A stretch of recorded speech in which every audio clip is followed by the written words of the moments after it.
पिछले साल हुए विधानसभा चुनाव में छत्तीसगढ़ को लेकर जो पूरा उस समय भी एग्जिट पोल में लगातार ये बात सामने आ रही थी कि कांग्रेस की सरकार बनेगी। भूपेश बघेल बहुत ही लोकप्रिय हैं, लेकिन जो चुनाव परिणाम आया था तो छत्तीसगढ़ को लेकर तमाम एग्जिट पोलों में जो चीजें चल रही थी उससे ठीक विपरीत था। इस लोकसभा चुनाव में भी जो ये पहले से ही कयास लग रहे थे, जिस तरह से बीजेपी ने वहां पर एक बड़े तबकों के बीच में कामकाज किया और आदिवासी मुख्यमंत्री दिया, उसका असर कहीं ना कहीं लोकसभा चुनाव में पड़ा है। स्क्रीन पर आप देख रहे हैं, साल 2019 में बीजेपी ने 51.44% वोट मिला था, 9 सीटें मिली थी। और इस बार उनका वोट परसेंटेज बढ़ा है 52.65%, और सीटें 10 हो गई। पिछली बार 9 थी, इस बार 10 है।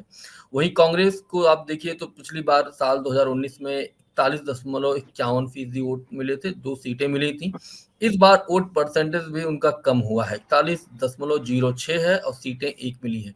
हमारे साथ बात करने के लिए विनय पांडे जी जुड़े हुए हैं, जो कि रायगढ़ में छत्तीसगढ़ को लेकर एक मुनादी न्यूज के नाम से पोर्टल चलाते हैं, और छत्तीसगढ़ को लेकर वहां के इस पूरे लोकसभा चुनाव में क्या कुछ चीजें चल रही थी, इन तमाम मसलों पर बात करेंगे।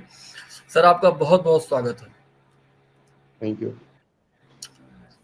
ये कांग्रेस विधानसभा चुनाव के बाद भी लोकसभा चुनाव में ये क्यों हो रहा है? उसके साथ क्या कुछ ऐसा कमी दिखाई दे रही है आपको कांग्रेस के लिए? दरअसल कांग्रेस का जो स्ट्रक्चर है वो जो छत्तीसगढ़ में खास करके हम देखते हैं उनका जो सांगठनिक स्ट्रक्चर है और मतलब संगठन के लेवल पे ये बहुत ज्यादा सुदृढ़ नजर नहीं आता है और इसमें अनुशासन की भारी कमी यहाँ दिखती है। इसके अलावा अगर आप देखते हैं तो यहाँ गुटों में बटे हुए कांग्रेस यहाँ गुटों में बटी हुई है। किसी एक नेता का नियंत्रण अपने कार्यकर्ताओं पे नहीं होता है और ये कोई ऐसा इनके पास मैकेनिज्म नहीं है कि एक आदमी कोई ऊपर से कोई आदेश दे दे काम करने का कि ऐसा काम होना चाहिए तो ऐसा काम हो जाए धरातल पे। ये नहीं होता है यहाँ। यही सबसे बड़ी बात है कि जीता जिताया जो विधानसभा का जो इनका जो सीट था, कम से कम उम्मीद की जा रही थी कि 55 से 60 सीटें जीतेगी कांग्रेस विधानसभा में, वो नहीं जीत पाई, 36 सीट पे आ गई। और दूसरी तरफ अगर हम देखें कि भाजपा ने सांगठनिक लेवल पे जो उनकी चीजें हैं धरातल तक जो मतलब अपनी बातों को पहुंचा देना, उनके कार्यकर्ता डोर टू डोर जाकर के कैंपेन कर देना, झूठी बातों को भी अच्छी तरह से प्रचारित कर देना, जो भाजपा के साथ है उनकी सांगठनिक क्षमता के बारे में बताता है कि कैसे वो चीजों को स्थापित कर जाते हैं। लेकिन ये सब चीजें कांग्रेस के साथ नहीं है। कांग्रेस में संगठन के स्तर पे इस तरह की प्रतिबद्धता नहीं दिखती है संगठन के लोगों में, और ये संगठन के प्रति जो कार्यकर्ता हैं उनमें भी बहुत ज्यादा उत्साह का अभाव हमेशा दिखता रहा है। अगर आप लोकसभा चुनाव को अगर आप देखते हैं तो देखिए कहाँ भूपेश बघेल पूर्व मुख्यमंत्री राजनांदगांव से चुनाव लड़ रहे थे। ये माना जा रहा था कम से कम वो तो चुनाव निकालेंगे ही, लेकिन वो चुनाव नहीं जीत पाए। ये माना जा रहा था कि महासमुंद से ताम्रध्वज साहू हैं, वो साहू समाज के बहुत बड़े नेता हैं और वहाँ साहू समाज के लोगों की जो संख्या है वो बहुत ज्यादा संख्या है, ऐसे में वो कुछ प्रभाव डाल पाएंगे, लेकिन ऐसा भी नहीं हो पाया। वो बहुत ज्यादा मतों से चुनाव हार गए वो।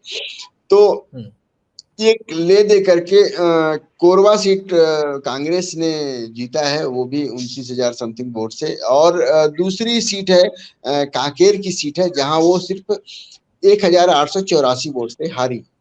तो ये दोनों सीटें भी बहुत ज्यादा मतलब मजबूत मानी जा सकती हैं कि ये दोनों सीटों पर कम से कम कांकेर सीट पे मुकाबला कांग्रेस ने बहुत अच्छे से किया। और ये कोरबा की जो सीट है वहां पे सरोज पांडे जैसे कद्दावर भाजपा के नेता को ज्योत्सना महंत जो कांग्रेस के प्रत्याशी थे उन्होंने हराया। तो बाकी जगहों की अगर हम बात करें तो एक ओर से कहीं भी ऐसा नहीं है कि कोई प्रत्याशी बहुत ज्यादा मजबूत दिखता हो, या बहुत अच्छे ढंग से चुनाव लड़ी गई हो कहीं पे। मतलब इनका सांगठनिक ढांचा इतना कमजोर निकल गया। इस लोकसभा चुनाव की ही बात क्यों करें, हम पिछले लोकसभा चुनाव की ही बात करें तो तमाम जगहों पे इनके 90 विधायक थे। 90 विधायकों के रहते हुए वो सिर्फ मात्र 2 सीट ला पाए थे। तो ऐसे में इनको तो सोचना चाहिए, आत्ममंथन भी करना चाहिए कि आखिर संगठन के स्तर पे क्या कमजोरी है। जो लोग इनकी बातों को नहीं मानते हैं वो संगठन के उच्च लेवल पे बैठे होते हैं, लोगों वो अपना संगठन में काम करवाते हैं, और जो कार्यकर्ता है जो नीचे लेवल पे काम करता है, जो डेडिकेटेड है अपने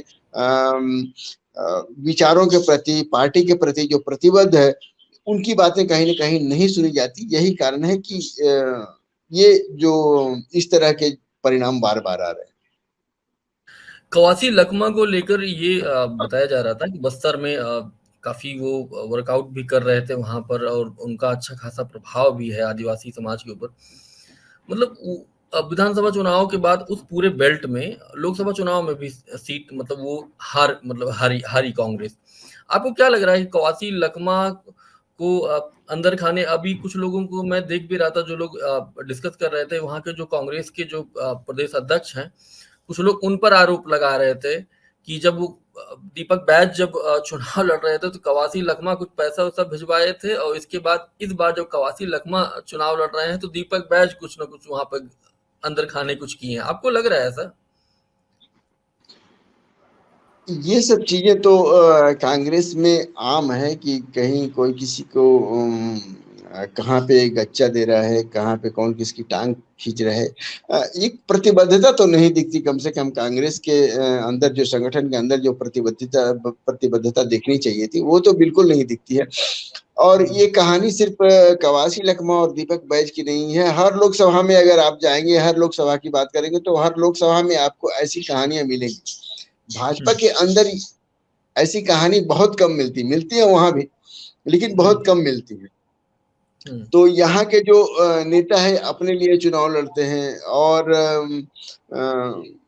दूसरों, मतलब ये व्यक्तिगत ज्यादा होता है चुनाव, वो देश के लिए, समाज के लिए, या पार्टी के लिए, ऐसा सोच करके यहाँ चुनाव कभी होते नहीं देखा कि एकदम जी जान झोंक दे।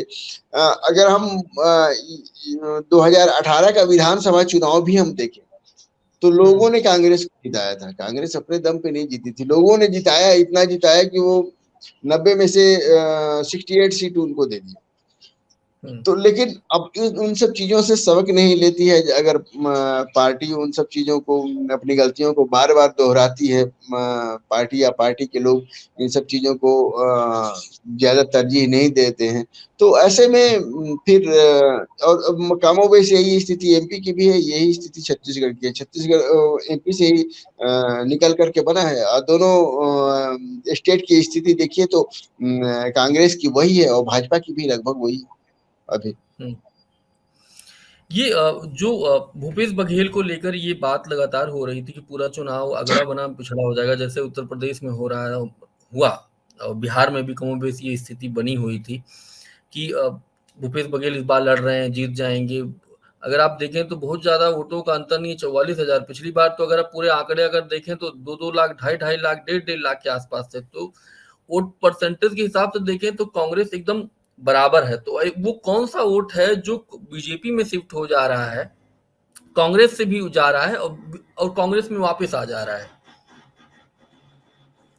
ये फ्लोटर वोट है। सभी जगह एक फ्लोटर वोट तो होते ही हैं, और छत्तीसगढ़ में फ्लोटर वोटर्स की संख्या ज्यादा होती है। ये विधानसभा में कुछ और करती है, लोकसभा में कुछ और करती है, नगर निगम चुनाव में कुछ और कर देती है। तो ऐसे जो फ्लोटर वोटर्स हैं उनकी संख्या यहाँ ज्यादा है, और इन फ्लोटर वोटर्स को भांप नहीं पा रही है कांग्रेस। कांग्रेस को चाहिए था ऐसे जो फ्लोटर वोटर्स हैं उनको कम से कम अपने उसमें ले, प्रभाव में ले, उन तक अपनी बातों को पहुंचाए।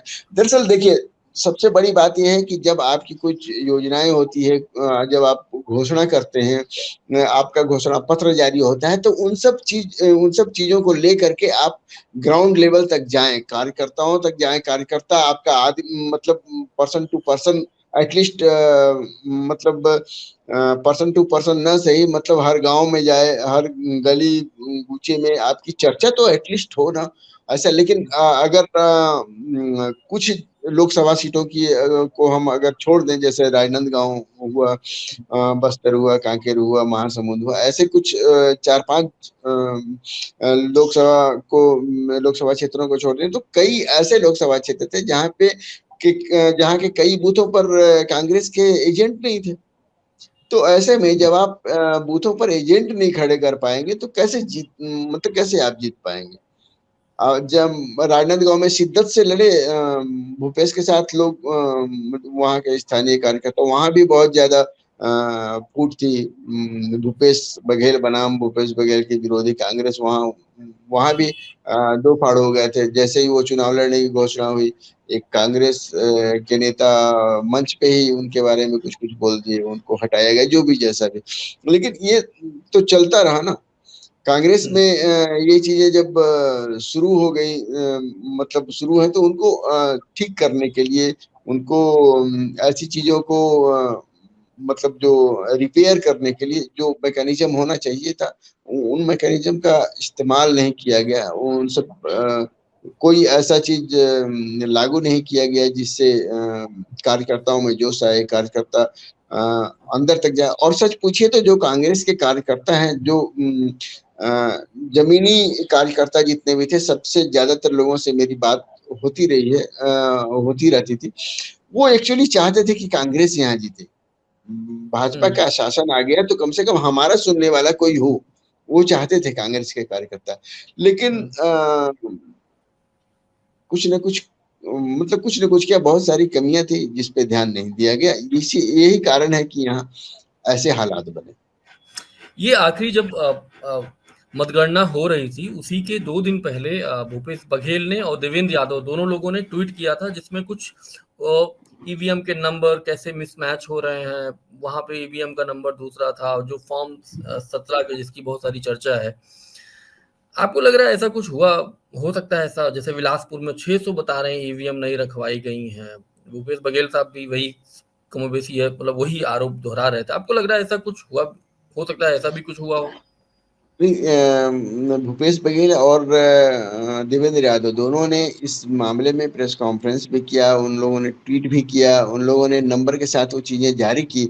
तो स्थानीय कलेक्टर को या निर्वाचन अधिकारी को ये चाहिए था कि उस बात का क्लेरिफिकेशन दे।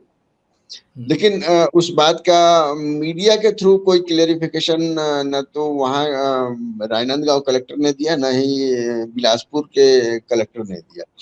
ऐसे में वो चीजें जो इशू जो भूपेश बघेल और देवेंद्र यादव ने उठाए थे, वो इशू तो अपने जगह पे सही है, जब तक उसका जो क्लियरिफिकेशन है न आ जाए। क्योंकि उन्होंने सारी चीजों को डिटेल दिया था। उन्होंने कहा था 17C फॉर्म में अलग ईवीएम का नंबर अलग है, और जो वहाँ है वो जो नंबर दिए गए ईवीएम के, उसका नंबर अलग है। ऐसे में तो निर्वाचन अधिकारी को चाहिए था कि उसका क्लेरिफिकेशन दे, क्या है, सही है। अगर वो गलत बोल रहे हैं तो उनको चाहिए था वो बताते कि नहीं ये गलत बोल रहे हैं, ऐसा नहीं है, ये है। तो ये चीजें मतलब सच्चाई सामने आ पाती। तो जब ये लोग कुछ नहीं बोल रहे हैं, तो अपनी जगह पे भूपेश बघेल का और देवेंद्र यादव का जो मुद्दा है वो तो अपनी जगह पे स्टैंड है। एक मेरा आखिरी सवाल ये है कि ये भूपेश बघेल का कद जिस तरह से था, मतलब नेहरू गांधी परिवार में, कांग्रेस में, क्या लगता है कि इस हार के बाद कम होगा? विधानसभा चुनाव में हार, इसके बाद फिर लोकसभा चुनाव लड़ते हैं, फिर हारते हैं, आपको लगता है कद कम होगा उनका? वहां पे उनका कब कद कम होगा या नहीं होगा, ये तो मैं पूरे उससे नहीं बता सकता। लेकिन जो छवि उनकी थी पूरे छत्तीसगढ़ में, ऐसे कांग्रेस नेता की जो आक्रामक है, ऐसे कांग्रेस नेता का जो लड़ सकता है, भिड़ सकता है, सब कुछ करने की, वो जो छवि है ना उसमें बहुत बड़ा डेंट लगा है उनके इस हार से, विधानसभा हार से और इनके हार से। जब आपके पीछे कार्यकर्ता खड़े रहते हैं तब आप हाई कमान के पास या अपने पार्टी में अपना रुतबा आप बना पाते हैं। जब आपके पीछे कार्यकर्ताओं की फौज नहीं रहेगी, जब आप कार्यकर्ता ही आपको संदेह की दृष्टि से देखेगा कि ये सफल हो सकता है नहीं हो सकता है, तो ऐसे में आप संगठन के स्तर पर भी अपना रुतबा कायम नहीं रख सकते। तो आपको लग रहा है कि एक तो कमजोर भी हुए हैं, अब टीएस बाबा उधर सक्रिय हो जाएंगे, कवासी लखमा और दीपक बैज इन सब आपस में, महन साहब सब आपस में भिड़ेंगे? भिड़ेंगे नहीं, लेकिन आरोप प्रत्यारोप तो देखिए शुरू हो जाएगा, 1-2 दिन ठहर जाइए। बड़ा कुछ न कुछ निकलता है। जैसे टीएस बाबा तो पहले से ही इन लोगों से अलग हो गए और अब मुझे नहीं लगता कि बहुत ज्यादा सक्रिय रहने वाले हैं टीएस सिंहदेव जी, क्योंकि इस लोकसभा चुनाव में भी वो कहीं सक्रिय बहुत ज्यादा नहीं दिखे। लास्ट टाइम में आए कहीं से, वो मुंबई शायद चले गए थे, उनका कोई ऑपरेशन वगैरह होना था, तो वो लोकसभा चुनाव के दौरान नहीं रहे बहुत ज्यादा सक्रिय। और जहां तक चरणदास महंत का सवाल है, उनका तो कद ऊंचा हो गया। वो न सिर्फ अपने जिस जिले को उन्होंने वो बनाया था वहां से विधानसभा चुनाव में भी सारी सीटों को जीत लाए थे, और अभी वो उनकी पत्नी लोकसभा चुनाव भी जीती है, भले कम मार्जिन हो, लेकिन उन्होंने चुनाव अल्टीमेटली जीत तो लिया। तो उनका रुतबा ऑटोमेटिक बढ़ेगा। चरणदास महंत का जो, मतलब वो कम बोल करके भी बहुत ज्यादा अपना वो दिखा गए, अपना जो पावर है वो दिखा गए हैं। ये लोग बहुत ज्यादा बोल करके भी बहुत कुछ प्रदर्शित नहीं कर पाए, वो अपने पावर को नहीं दिखा पाए। तो सर इस वीडियो में ही इतना ही। आप देखते रहिए अनादि टीवी छत्तीसगढ़। बहुत बहुत शुक्रिया, धन्यवाद।